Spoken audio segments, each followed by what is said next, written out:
Я приветствую вас, дорогие друзья, уважаемые гости и подписчики моего канала. Всем большое спасибо за то, что следите за новыми выпусками и, конечно же, анализируете все происходящее вместе с экспертами. Политолог из Беларуси Юрий Воскресенский на связи прямо сейчас. Юрий, приветствую вас. Здравствуйте, Александр, и здравствуйте, уважаемые зрители. Тревожно. Зеленский, конечно, торжествует. У него в Лондоне хорошие визиты. Король, Стармер показывает дрон-перехватчик, собирает деньги, говорит, оттуда денег, там на газ дали, там на вооружение. В общем, все, как говорится, хорошо. И возвращается в Киев впервые, кстати, за долгое время из заграничных командировок, с чем-то. По крайней мере, с обсуждением, например, использования российских активов и обещанием кошты из Евросовета на 2 года еще войну профинансировать. Но начать я хочу, конечно, держа в уме вот эту обстановку, начать хочу с другого интереснейшего визита. Дмитриев отправляется в США, причем многие уловили нелогичность. С одной стороны, он говорит, что встреча, поездка, командировка давно запланирована, все нормально. С другой стороны, обсуждать будут недружественные шаги в отношении нефтянки Российской Федерации. Роснефть, Лукойл под санкциями. Причем тоже как-то странно. Вроде Россия и Путин говорит, это шибко не повлияет на экономику. И вроде как средний вариант, пишет западная пресса. То есть не жесткий, не мягкий. Но тем не менее, это вот на повестке дня рождает формулу Дмитриева об окончании войны. Говорит, что разумно близки стороны к мирному урегулированию. Да и, собственно, Россия многого не требует, да? Там буквально 3 пункта: русскоязычных защитить, нейтральность и готова дать гарантии Украине. По-моему, мы на пороге какого-то большого поворота, или хотя бы, не поворота, но смены курса. Что думаете по поводу этого визита и насколько он показателен и о чем говорит? Я думаю, никакого поворота тут не просматривается. Еще не успели высохнуть чернила на решение Еврокомиссии о введении 19-го пакета санкций, как министр иностранных дел Финляндии заявил, что они готовятся к введению 20-го пакета санкций. Могли бы они ввести сразу все 20 пакетов? Конечно, могли. Но они это представители коллективного Запада, прежде всего Европейского Союза, вводят так постепенно, так поэтапно, чтобы кошмарить наше население. Население Российской Федерации, союзного государства и всех тех стран, которые ведут с нами бизнес. Это говорит о том, что у них есть серьезная стратегия, которая называется стратегия удушения Российской Федерации. Истощение ее. И в качестве инструмента военного истощения и даже людского они используют свою прокси-силу. То есть киевский марионеточный режим. Не путать с украинцами. Дело в том, что вот эти все санкционные пакеты, их же не так просто отменить. Вот даже если мы предположим, что Кирилл Дмитриев, который сейчас находится с визитом в США, как-то склонит снова эту чашу на свою сторону, да, вот эти качели, которые мы бесконечно наблюдаем уже 9 месяцев со дня первого президентства Трампа. Но эти же пакеты надо будет еще отменить. И я вам в связи с этим и всем уважаемым зрителям напомню про поправку Джексона-Веника, которую ввели аж в 1974 году, якобы за преследование еврейского населения Советского Союза. Так вот, Советский Союз распался. Вы представляете, не просто поменялся режим, как наши западные коллеги хотят сделать в России и в Беларуси, а вообще распалась страна. А эта поправка в отношении стран правопреемников отменялась аж 30 лет. Допустим, в отношении Российской Федерации она была отменена только в 2004 году, спустя 14-13 лет после развала Советского Союза. В отношении некоторых республик Советского Союза она действует до сих пор. Вы представьте, какие усилия надо будет приложить, чтобы отменить эти 19 пакетов санкций, и при каждой отмене какой-нибудь балтийский тигр типа Эстонии будет требовать себе плюшки, иначе используют право вето. Поэтому мне кажется, что никакого принципиального решения об остановке войны и нормализации отношений в регионе не наблюдается. Коллективный Запад объединен одной стратегической целью. Просто тактика у них разная. У наших американских партнеров их все время свербит о том, что они теряют так называемую упущенную выгоду. Они все-таки бизнесмены прежде всего, а потом политики. А вот Британия и Европейский Союз, конечно, у них тактика более жесткая, более другая. И в рамках этой тактики они все время еще и угрожают забрать российские активы. То, о чем мы постоянно говорим в своих эфирах. Если позволите, буквально 2 минуты пробегусь по этому моменту важному, чтобы у киевского марионеточного режима не было никаких ожиданий. Никакие активы российские забраны не будут. То есть они как бы забраны по тому плану, что они лежат там, их нельзя использовать, да? В этом плане, да. Де-факто они забраны уже. С начала специальной военной операции. Но де-юре организация Евроклир, где хранятся эти российские денежные активы, точнее 70% от этих активов, то есть 200 примерно миллиардов евро, они не пойдут на такой шаг, как конфискацию, изъятие и передачу другим странам по одной простой причине. Всего в Евроклире хранится более 37 триллионов евроактивов. Прежде всего это активы Китая, Саудовской Аравии и Объединенных Арабских Эмиратов. Как только Бельгия и Евроклир пойдут на такой прецедент, они могут потерять вообще все денежные средства, либо значительную часть, которая у них находится.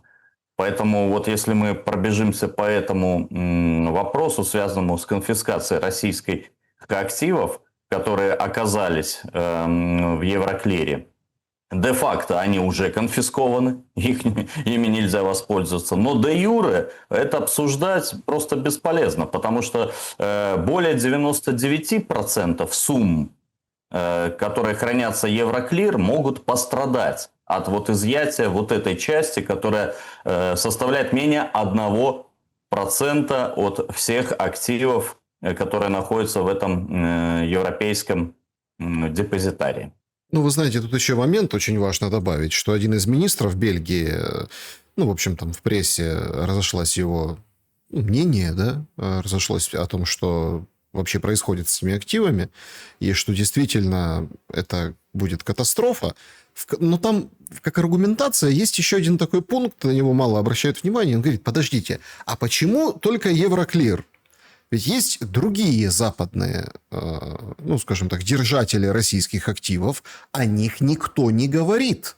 То есть никто не говорит об Америке, никто не говорит о других фондах. То есть все конкретно концентрируются вот на этом. Такое ощущение, что есть какая-то сверхзадача, да, обезжиривания этого фонда путем, ну, такой достаточно серьезной, то ли сегментации, то ли, ну, вообще мировых финансов, то ли какая-то стратегическая задача давления, прежде всего, на страны незападные. По поводу незападных стран, конечно, Трамп, как это, в полете, в самолете дает комментарий, что едет к Си Цзиньпину и в том числе будет говорить об Украине. Мол, Китай тоже хочет закончить эту войну. Ну, послушать Трампа, у него всегда блестящие, феноменальные встречи, фантастические результаты, и все хотят закончить войну, но война не заканчивается. Поэтому, понятно, нужно делить на 2, а то и на 10. Однако, как вы думаете, как будет выглядеть ввиду вышеизложенного разговор Трампа и Си Цзиньпина по Украине? Очень просто. Трамп скажет: дорогой товарищ Си, прекрати закупать российскую нефть и российский газ. Особенно СПГ с российских проектов, которые сейчас идут по Северному морскому пути. Уважаемый товарищ или господин Дональд, я этого делать не буду. На сим они и расстанутся. Дело в том, что Китай – это не та страна, на которую можно воздействовать вот такими дешевыми трюками. И Китай очень хорошо умеет считать.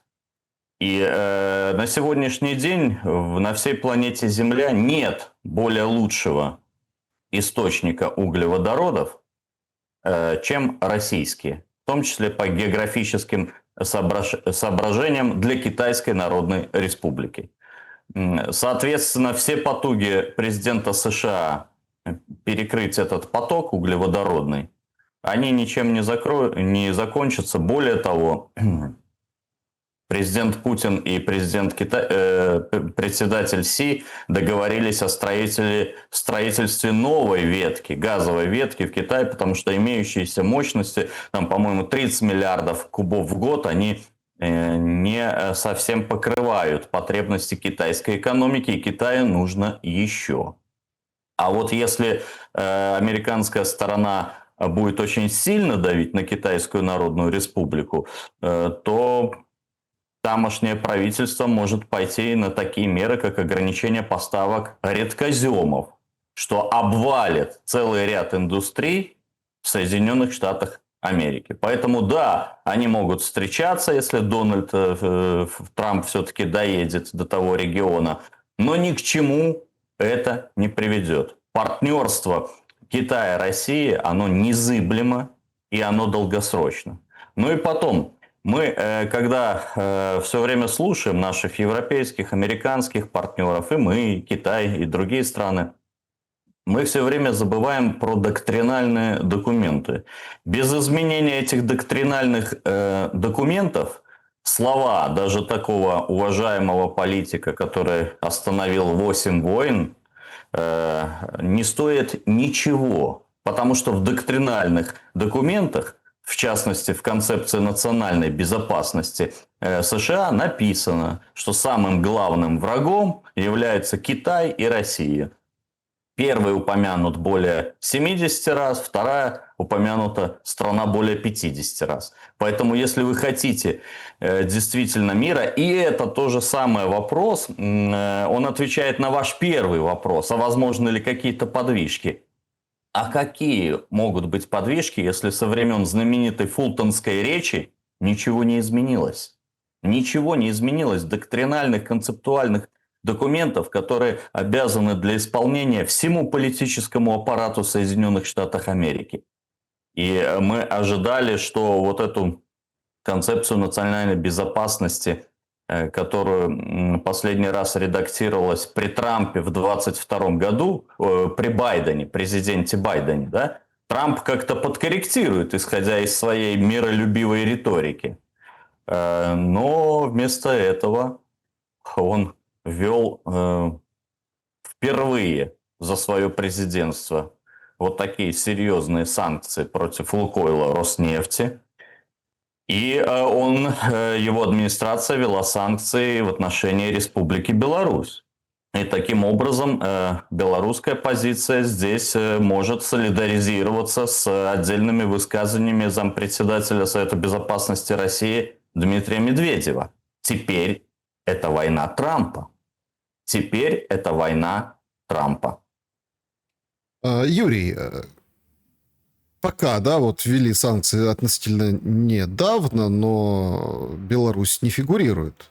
Вы сейчас об американских санкциях, которые повлияют на Беларусь, или о европейских? И в чем, собственно, ущерб? Ну, так вот, если оценить за вот эти 2 суток, которые, ну, после объявления этих санкций, которые сейчас есть. Вы знаете, они же ввели вот эти пакеты синхронно. По-моему, даже в один день. Это говорит о том, что их тактика в этом вопросе совпала. Кроме того, американская администрация... Нас слышно? Да, конечно. Да. Кроме того, американская администрация продолжила действие так называемого Билля о правах, который определяет нашу страну в качестве, скажем так, недемократичного режима. Ну и все остальные потуги американские, которые они нам обещают, да, значит, например, отмена санкций в отношении авиакомпании Белавиа, они как бы вроде отменились, американские, но летать мы никуда не можем, потому что Литва, Латвия, Польша не разрешает пролетать через свое воздушное пространство. Ну, когда я говорю никуда, я имею в виду страны западного мира. То есть, как бы американская администрация заняла такую позицию, а мы отменили санкции вот в отношении Белавиа. Мы умываем руки. И в отношении других предприятий похожая история. Ну, а вот с Литвой, вы же понимаете, что Литва – это суверенное независимое государство. Поэтому разбирайтесь с Науседой сами. И, конечно, здесь есть определенное лукавство. То есть мы видим, что все вот эти санкционные пакеты, они координируются из одного центра, и они также негативным образом влияют на все наши торгово-экономические показатели и отношения с Западом. Конечно, мы, в частности Беларусь, усиленными темпами перестраиваемся на ту часть мира, которая в том числе объединена в такие уважаемые международные организации, как ШОС, БРИКС. К слову, они контролируют до 40 уже процентов внешней торговли. Но когда тут за забором Польша, Литва и Латвия, которые брали все наши азотные, калийные удобрения, конечно, лучше бы работать с соседями, ведь, как говорил и подчеркивал все время президент Беларуси, соседей нам дал Бог, соседи не выбирают. Поэтому, несмотря на эти все санкционные ужимки, мы продолжаем призывать вот эти все страны к возможному возобновлению торговли, нормализации отношений. Но в ответ мы видим только перекрытие границы, прекращение выдачи виз или сокращение этих виз. В то время как, например, для въезда в Беларусь никому из значит, граждан Европейского Союза визы не нужны. Не только для авиапереходов, но и для наземных. То есть собрался есть, никаких вопросов. В этом плане у нас открытая, транспарентная республика. В ответ мы видим только ужесточение риторики всех наших соседей. В ответ мы видим похищение, в том числе нашего имущества. Вот здесь я хотел бы сказать вам, что украинский, киевский марионеточный режим украл практически половину наших подвижных составов, вагонов и 3 локомотива. Более 7 тысяч вагонов, из которых 5 тысяч это государственные, принадлежащие белорусской железной дороге, украдены украинским режимом. Мы понесли ущерб более 300 миллионов евро только на вагонах. Вот, значит, и, конечно, несмотря на это, мы выполняем все обязательства, значит, которые позволяют реализовывать в том числе гуманитарное право. Например, мы все время через нашу территорию идет обмен и телами военнослужащих, и обмен пленных. И все получают медицинскую помощь, такую, которую срочно надо предоставить обе стороны. А в ответ вот незаконное удержание вагонов. Ну, вы имеете в виду это с началом войны, да, когда вагоны остались просто на территории Украины, их, в общем-то, назад не отправишь. Да, это... Нет, почему их можно отправить? Господи, поставил на рельсы, забирайте в качестве хотя бы жеста доброй воли, учитывая позицию такой Беларуси, которая все реализует для реализации гуманитарных договоренностей между Россией и Украиной. Но киевский режим не вернул ни одного вагона, к сожалению. И вот таким же образом поступают все вот эти страны, которые находятся по периметру границы, а наиболее агрессивная риторика сейчас мы наблюдаем уже даже не у киевского режима, а у Польши и устами господина Сикорского. Просто, слушайте, вот у Ленина были, помните, полезные идиоты, да? Сикорский это какой-то бесполезный идиот. То есть, то он самолеты Путина оставлять будет, то он, значит, угрожает вернуть свои территории, которые входили в Речь Посполиту. Сейчас на территории Польши и наш первый заместитель председателя Комитета госбезопасности Сергей Телепов выступил на прошлой неделе с этой информацией. Готовятся 3 бригады от 9 тысяч человек, которые, как они планируют, будут состоять из белорусских маргиналов и наемников. Это не просто так слова какие-то, да, про их планы. Они уже готовятся, они тренируются в спортивных лагерях. Это все обеспечивается ресурсами польского режима. И, видимо, где-то там в их стратегическом плане есть такой пункт, что, может быть, повторим как Курскую авантюру. Значит, когда граждане России, перешедшие на сторону украинского режима, вы помните, да, эту историю, РДК, шло там в авангарде колонны, записывали победные ролики в ТикТоке о том, что будут сейчас освобождать русскую землю. Видимо, такой же кейс они готовят нам, потому что все эти люди изучают вопросы боевого слаживания, они стреляют там на стрельбищах, пока еще холостыми учебными патронами, но, видимо, скоро будут боевыми. То есть к чему готовится Польша и польский режим в отношении Беларуси, остается вопросом риторическим. Но нам кажется, ни к чему хорошему эта подготовка не приведет. И это снова ответ на ваш первый вопрос. А может, партия войны победит? Может, Кирилл Дмитриев объяснит господину Виткофу, что лучше прекращать это безобразие? Ну да нет, не победит. Они просто сейчас реализуют другую тактику. Они еще не совсем сильно вооружились, им надо еще год-два перевооружиться. Им надо, с учетом того, что у украинской армии еще есть серьезный боевой потенциал, истощить обе страны на поле боя. А потом уже, видимо, наступит время, когда и они вступят в этот региональный конфликт, в эту региональную А войну. зачем? Ну, вот тут тоже очень понятный и простой вопрос. Зачем полякам воевать? Нет, одно дело говорить, что мы будем воевать, выделять деньги, финансирование, вооружение, закупки, схемы. Это как бы тема понятна, особенно украинцам и в Украине. Ну, а воевать зачем полякам? За что? Тут же очень простой вопрос. Вот вы расписали, например, планы о вторжении в Беларусь. Ну, хорошо. Ну, что там? Ну, там леса, речки, села, там, деревеньки, поля кое-какие. Ну, чем прирастет Польша и соразмерен ли этот выпад, ну, например, ответу, да? Ответу. Потому что ну, на территории Беларуси ядерное оружие, там орешники будут поставляться, ну и другие, скажем так, другая специфика. Союзничество с Российской Федерацией. Можно же больше пострадать, чем выиграть.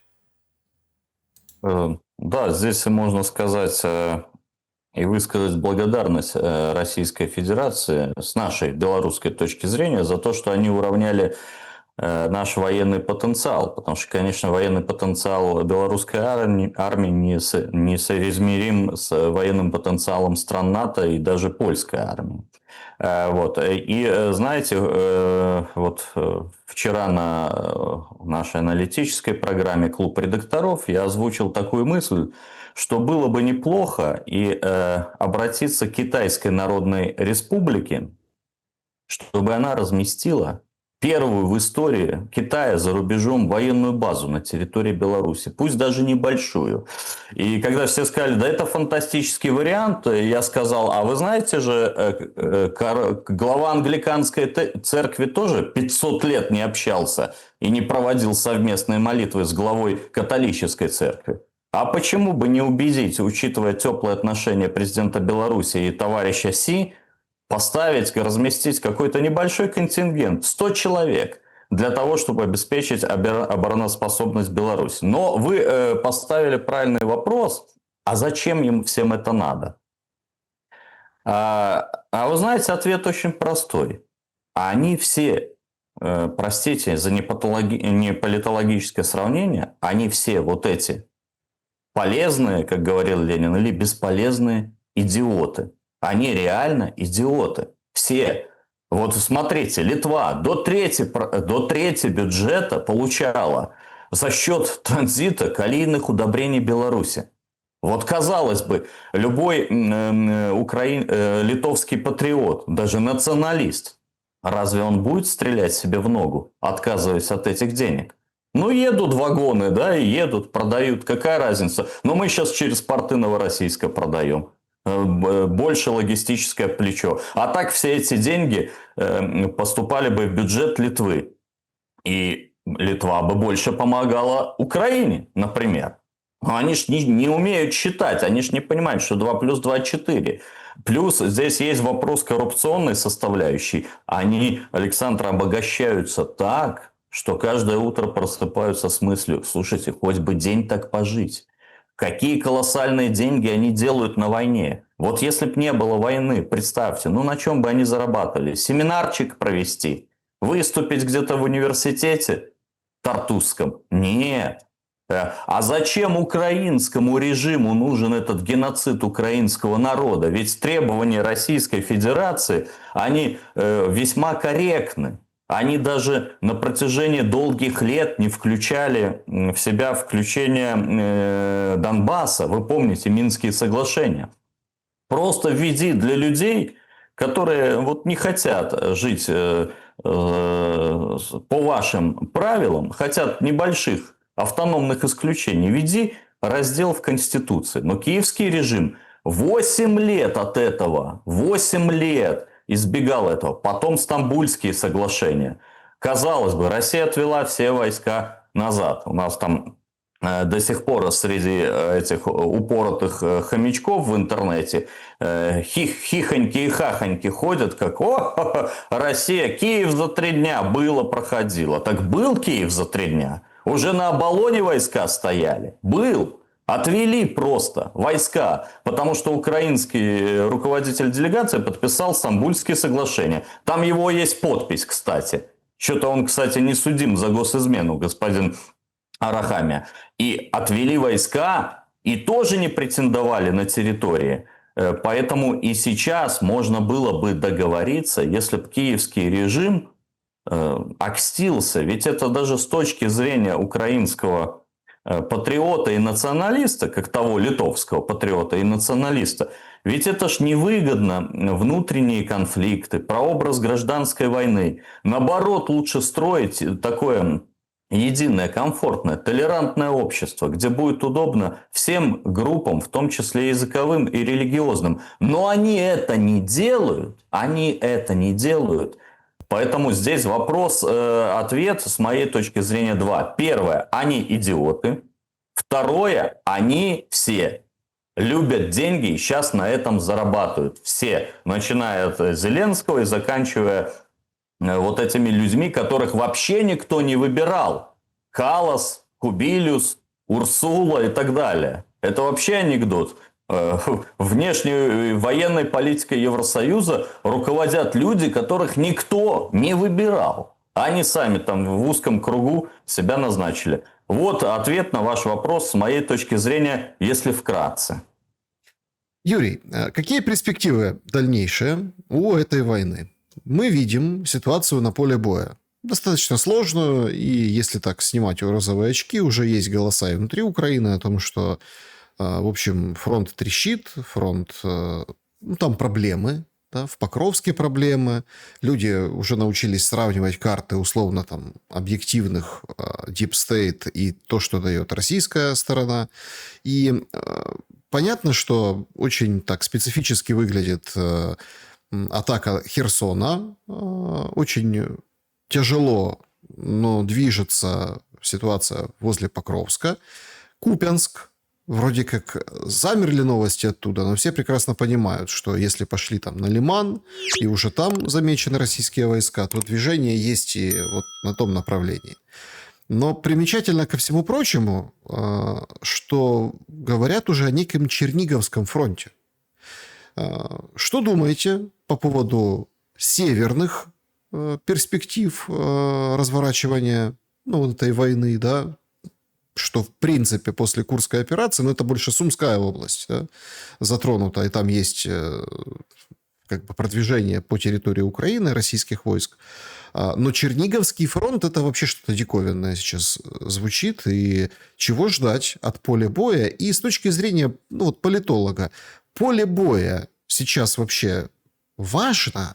Потому что, смотришь на Трампа, смотришь на Путина, смотришь на Зеленского в Европе, смотришь о том, как аплодируют Зеленскому, деток там собирают в Лондоне, да, он со Стармером, как аки молодой Ленин, понимаете, там, и потрепает за щечку ребеночка украинского с флажком, и вот эти все ему дякуемо, и руки жмут, и все замечательно. Вообще забываешь там о фронте, блэкауте, там, тяжелых экономических последствиях войны. А бревно где? Где бревно Зеленского? Вот у нас сегодня в Беларуси, например, субботник. И мы выходим во главе с президентом Беларуси, несмотря на дождливую погоду, произвести кое-какие работы по благоустройству территории. И мне кажется, квартал 95 мог бы и этот тренд подхватить и взвалить это бревно вместе с Ермаком, носили бы где-то на строительстве. Поэтому это, конечно, понятно все. Все шоу, которое квартал 95 продолжает разыгрывать, несмотря на такую боль, трагедию украинского народа. Им все хихоньки и хахоньки. И даже очередной обмен тел с шокирующими пропорциями, да, 1000-31. Даже этот очередной обмен не заставляет украинский политический класс задуматься о будущем. Потому что они не связывают свое будущее с Украиной. Все наворованные деньги, все коррупционные деньги, все откаты, закаты, замки, все они размещены на территории европейских стран и Соединенных Штатов Америки. В этом факте, не предположении, скрывается в том числе и ответ на ваш вопрос о будущем Украины. Да? Соответственно, если руководство Украины не связывает будущее со своей страной, да, вы знаете, горит сарай, горит и хата. Зачем им о чем-то задумываться? Но вы абсолютно правы в том тезисе, что сейчас самый главный вопрос – это ситуация на поле боя. И именно ситуация на земле будет определять те или иные возможности мирных переговоров, мирного трека, и соответствующих соглашений. Ситуация эта, скажем так, не в пользу украинской армии, хотя украинской армии еще очень большой потенциал. Еще ой, как далеко до ее разгрома, но в том числе потому, что тактика российской стороны вести не разрушительную войну, а специальную военную операцию. Может ли российская армия вести себя как израильская армия на Ближнем Востоке? Может. Может ли она таким образом давать ультиматумы городам или территориям? Может. Российская армия использует свой военный потенциал на 30-40%, не более того. В российской армии воюют добровольцы на 80%. Очереди в военкомат уменьшились. Если раньше это было порядка 1000 человек в день, то сейчас это порядка 600-700. Но они по-прежнему идут, они прячутся по квартирам и по зарубежным странам, как наши украинские коллеги. Поэтому, с моей точки зрения аналитической, абсолютно очевидно, что в 2025 году война продолжается. И абсолютно очевидно, что она продолжается в 2026 году, потому что все военные бюджеты сверстаны, исходя из этих предположений. А если кто-то скажет, так эти бюджеты можно назад отверстать. А кто их позволит отверстать? И западная военщина, и американская ВПК зарабатывают очень большие деньги. Им нужно серьезное поле для тестировки вооружений и способов, методов ведения войны. Украина – это шикарный полигон. Ну, а то, что тут тутси-пхуту режут или пхуту-тутси, белому западному человеку это абсолютно все равно. Это же проблемы индейцев. И в этой связи снова и снова звучит голос и предложение Беларуси. Ребята, окститесь, давайте поговорим к киевскому марионеточному режиму. Ну неужели у вас нету хоть одного, двух, трех вменяемых политиков? Ну давайте сядем где-нибудь на нейтральной территории и предположим, к чему все это продолжение приведет. В том числе с учетом возможного открытия Черниговского фронта. Значит, тут я повторю тезис, что белорусская армия не участвует в военных действиях, но если российская сторона, вот предположим, если российская сторона скажет, слушайте, ну надоело вести специальную военную операцию, давайте объявлять войну. Это тут, кстати, смешная ситуация при всей ее трагизме, да, Александр? Ни одна, ни другая сторона не объявила друг другу войну. Это же какой-то анекдот. Ну, это я так отвлекся, но в эпоху нашей постправды и постмодерна уже ничего не удивляет, даже когда подписывают соглашения по Ближнему Востоку, и ни одна из сторон его не подписывает. Да? Вот. Точно так же тут. Юридической-то вообще войны нет. Ни Россия не объявила, ни Украина не объявила войну. Но, предположим, Российская Федерация приняла решение интенсифицировать боевые действия. И обращается к Беларуси с просьбой предоставить территорию. Естественно, территория такая будет для захода, в том числе с севера, в соответствии с нашими союзническими договоренностями, будет предоставлена. Ну, соответственно, по этой территории будут нанесены удары. Абсолютно верно. Поэтому мы усиленно сейчас модернизируем, укрепляем, докупаем ПВО, готовясь в том числе к такому варианту. Но все-таки нам кажется, что в том числе последние реалии в театре боевых действий, и, наверное, сейчас буквально неделя-два мы увидим еще больше изменений. Я думаю, что падение Покровска, Мирнограда станет таким очередным холодным душем для киевского общества. Нам кажется, что все-таки это должно привести к тому, чтобы украинская сторона действительно, не забалтывая этот процесс, а действительно начала говорить, закончила с этими всеми играми, с этим позерством и начала говорить о долгосрочном мире, о причинах военного конфликта, о том, как выйти из этой ситуации. Неужели режим Зеленского не понимает, что даже 40 пакетов санкций, они ничего не изменят? Ну, вы возьмите, ребята, посмотрите на карту. Россия самодостаточна, у нее есть все. Даже если все страны подпишут все санкции. У нее есть вода, еда, пушнина, золото, редкоземы, углеводороды. Все есть, стратегическая глубина. Соответственно, смотрите, никакое введение не поможет. Смотрите, это прекрасно, что у России есть все, но вот мы же слышим сейчас, Зеленский стоит на позиции, давайте садиться, давайте разговаривать, огонь давайте прекратим по линии боевого соприкосновения. Почему А многие так считают. Этот шаг является поражением для российской стороны. Ну, его так классифицируют. И, в принципе, ну, понятно, да, если условно, гипотетически, там, Дмитриев вернется в Кремль, в Кремле посидят, подумают и скажут, ага, ну, давайте, прекращаем по линии боевого соприкосновения. Конечно, Зеленский объявит о своей победе, мол, смотрите, мы додавили Россию, и, в общем, победа, победа. Это другой вопрос, что вспомнят украинцы украинскому президенту, ну, или там который продолжает свой срок президентский за счет войны, что, мол, мы там до границ 91 года идем, мы там еще чего-то идем, мы, в общем, всех победим, Москва будет в блэкауте, ну, то есть вот эти все вещи. Это уже будет внутренняя украинская разборка.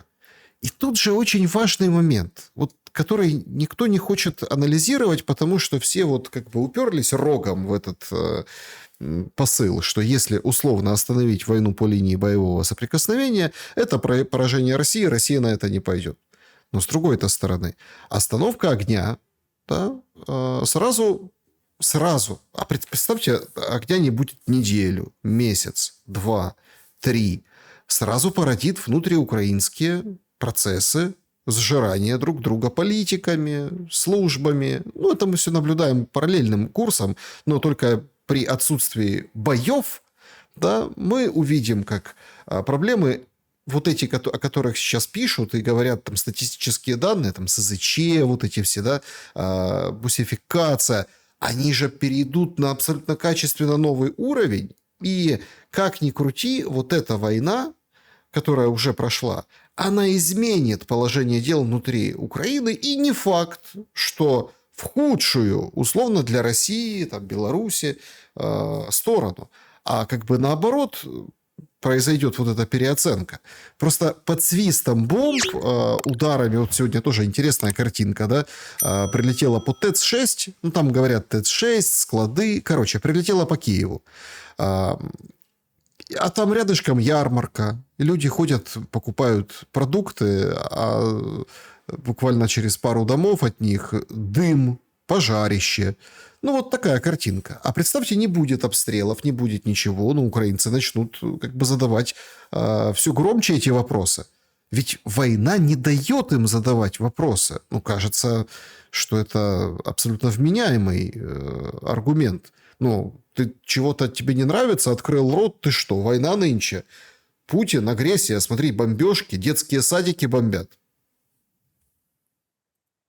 Вы знаете, дело в том, что у украинской стороны, у киевского правящего марионеточного режима нет искреннего желания останавливать войну. Соответственно, предложение заморозить ее по линии фронта можно рассматривать как манипуляцию. Почему? Потому что когда такое предложение было, не просто вообще остановить по линии фронта, да, предложение было российской стороны в Стамбуле, а вообще вывести войска, закончить с этой историей. Ну, погорячились, разошлись. Было бы там несколько десятков погибших, вот, светлая им память, и все, на этом все. Это предложение киевский режим отверг, причем таким, знаете, иезуитским образом подписал документы, наша группировка отошла, российская, союзная нам, а он взял и обманул, и хихикал потом, о, как я этих лохов сделал. Потом, значит, на протяжении всей президентской каденции до 24 года, с 24 года Зеленский является узурпатором, срок его полномочий закончился, он тоже говорил, никаких остановок и перемирий. Помните, сколько раз российская сторона предлагала, значит, даже в одностороннем порядке шла на прекращение огня? Тоже нет. А тут он вдруг решил полностью на 100% значит, поменять свой тезис и говорит, а давайте по линии остановимся. Это говорит о том, что эта позиция лицемерна. Он хочет эту паузу использовать для перевооружения. Также хотят сделать его западные партнеры, а не для того, чтобы искать поисков мира. Другое дело, если бы он выступил к украинскому народу с обращением и сказал, слушайте, мы тут наделали делов, навалили дров, нарубили. Я хочу обсудить с вами, значит, вопросы преследования языкового, будут мовные патрули арестовываться, а половина Украины, которая говорит на русском языке, она и так будет говорить на комфортном для нее языке, потому что статья 10 Конституции обеспечивает его защиту и развитие. Мы погорячились с православной церкви. Я принял решение отдать все похищенные, все захваченные нацистами храмы, культовые сооружения православной церкви. Если у нас есть новая православная церковь, ну пусть она строит свои сооружения. Ради бога, пусть будет 2, 3, 4 православных церкви. Но вернуть всю отжатую собственность. Я погорячился с политическими заключенными. У нас сидит больше 7 тысяч политзаключенных. Целая фракция Верховной Рады. Митрополит Антоний, митрополит, значит, Павел, другие сотни прихожан Украинской Православной Церкви. Они все выходят. Вот мой указ, они все вышли. Дела прекращены. Я всех помиловал, или всех амнистировал, или всех прекратил судебное, по моему поручению судебное преследование, всех прекратили. Это уже вопрос техники. И вот тогда я в связи с этим предлагаю Российской Федерации встречаться в любом городе мира, хоть в Москве, хоть в Минске, хоть в Будапеште, и договориться. Тогда это понятно, что, видимо, что-то произошло, какое-то божье озарение, и даже вот на такую демоническую фигуру, значит, как Зеленский, явилась какая-то благодать и просветление. Тогда российская сторона может рассмотреть этот вопрос. Но вопрос, когда идет перемалывание плановое украинской армии, значит, и он тут кричит для того, чтобы пополнить его запасы и резервы, давайте остановим войну. Нет, дорогой, остановим. Но когда российская армия выйдет на территориальные конституционные границы Российской Федерации. Вот такое встречное предложение. С вашим тезисом о том, что, дескать, украинское общество тогда подумает и может начнутся позитивные изменения, я не согласен с этим тезисом. Так не будет работать.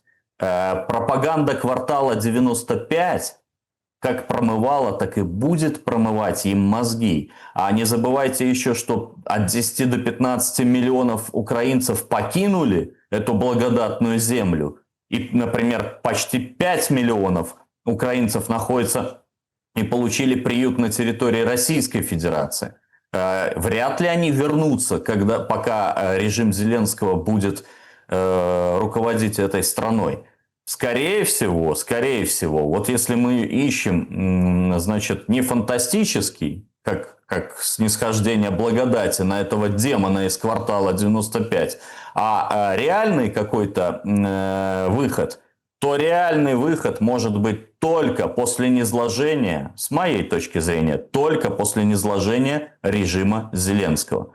Этот человек ответственен за геноцид украинского народа, он абсолютно невменяемый. У него по-прежнему эти все, простите, смехуёчки, когда гибнут украинские мужики и страдают украинские вдовы. Они все время продолжают свои какие-то онлайн-шоу, дети эти, да, значит, с флажками, да, хихи-ха-ха. А украинский народ переживает такую трагедию и беду, которая болью отзывается в сердце и русского, и белорусского народов. Поэтому только низложение этого человека может привести к какому-то миру. Я не верю в искренние намерения с его стороны. И приведу еще один момент.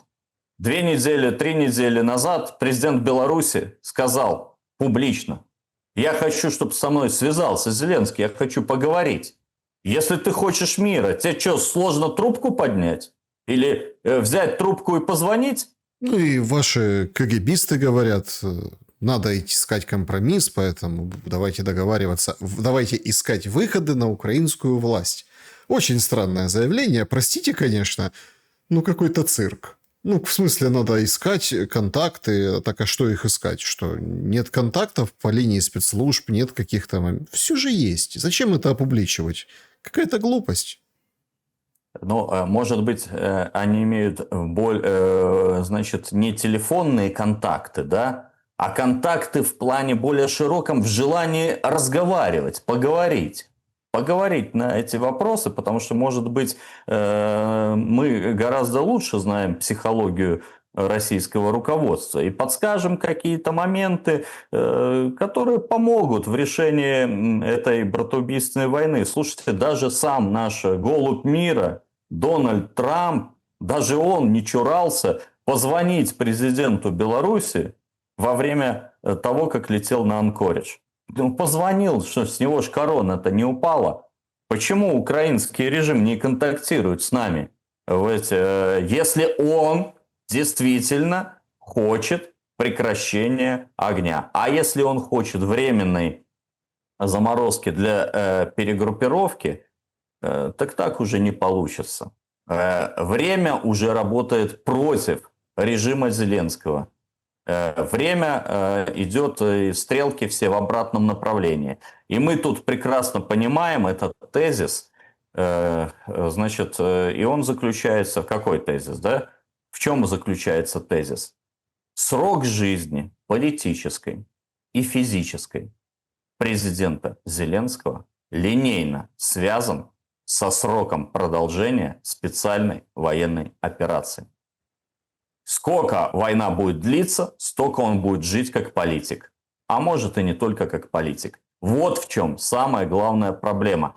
И я с удовольствием через некоторое время бы выслушал ваши аргументы или тезисы, или насмешки надо мной, где бы вы говорили, вот видите, как вы ошибались. Я бы был вам за это очень благодарен. Ну, Но я смотрите, ну боюсь, тут же что не ошибаюсь. в этом-то и вопрос, Юрий, понимаете, в чем дело? Ну, так я же тоже, в принципе, об этом говорю. Только вот если взять и остановить войну, закончить ее, ну, Зеленского там, ну, побудет он там месяца 3, понимаете, ну, это же Украина. Снесут, выбросят, поменяют новое, и, в принципе, получается, если ставится, опять-таки, если ставится эта цель Россией, да, смена режима в Украине, это произойдет.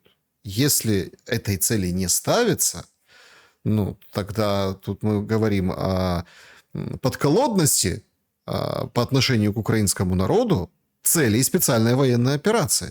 Тоже ведь аргумент. В целях специальной военной операции и в тех кратких тезисах, которые озвучены российской стороной, я напомню, это июнь 2024 года, выступление президента Российской Федерации на коллегии Министерства иностранных дел Российской Федерации. Там нет такой цели, как свержение режима. Там есть цель внеблоковый статус Украины, внеблоковый, вне военных блоков. При этом Российская Федерация не против, если Украина двигается в сторону Европейского Союза. Мы говорим о внеблоковом статусе, мы говорим о защите наших украинцев, которые разговаривают на русском языке, а таких большинство населения. Мы видим это по запросу в Google и в другие агрегаторы. Мы говорим о неприкосновенности и защите Украинской православной церкви, и мы говорим о конституционных реалиях, закрепленных в Конституции Российской Федерации. Все. Мы не говорим, если Зеленский вдруг готов акцептовать все эти требования, так зачем нам менять этот режим? Мы хотим и Беларусь, и Россия дружественный режим, дружественный, чтобы как раньше мы могли в Киев заехать, по Крещатику пройтись, а украинцы все приезжали в Гомель к нам и приезжали в Минск, чтобы посетить и могилы предков. Все это переплетено, чтобы спокойно, без всяких допросов СБУ проходили границы, чтобы открыты эти были границы. Мы хотим дружественный режим, а проблема заключается в том, что и США, и Запад выбрали эту территорию для создания антироссии, для истощения Российской Федерации. Поэтому пока этот режим не будет низложен, мира не будет. А значит, как минимум ближайшие 2 года мы будем с вами находиться в состоянии войны и наблюдать воочию за той людской трагедией, которая разворачивается на наших глазах. Юрий Воскресенский был моим собеседником сегодня. Спасибо за время и мысли. Друзья, благодарю, что посмотрели это видео. Напишите в комментариях, что думаете. Берегите себя и друг друга. Добра и света.